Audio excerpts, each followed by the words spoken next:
Гледате Майнкрафт и аз съм Николай 119 и днес ще ви покажа как се инсталирате X-Ray Mod и да го изтеглите. Така влезете си в интернет, Google и пишете X-Ray Minecraft 1.2.5, теглите първото и ето това представлява X-Ray. Така, аз ще тегля ето този, защото е по-хубав.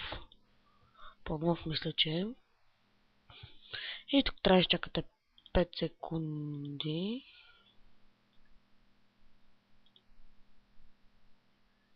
Аз ще го сейвам на десктопа. И ето, изтегли съм. Така, ето екстра. Така, отивате в Start, Run, app data. Ето, процент, app data. Процент. Цъкате OK. И да се значка Minecraft, bin, отваряте. Minecraft jar. Open with winner file. И се отваряте X-Ray и копирате чакайте, действително пробвате инфо.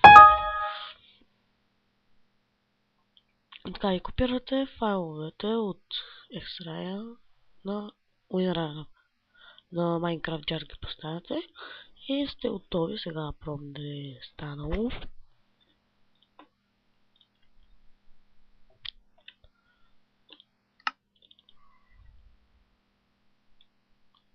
Да, ето, станало е. Ето вижте, цъкате Х и ето, това е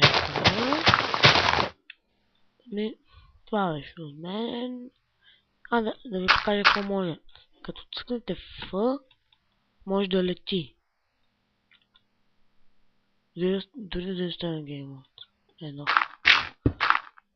Като цъкнете... Като цъкнете цъли, мисля, че беше. Не, бе. Като цъкнете... Имаше едно... За лавата. Да намерите лава, май. Не.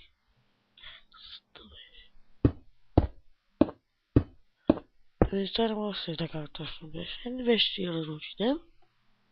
Показали за летенето. Ето цъкате F и може да летите.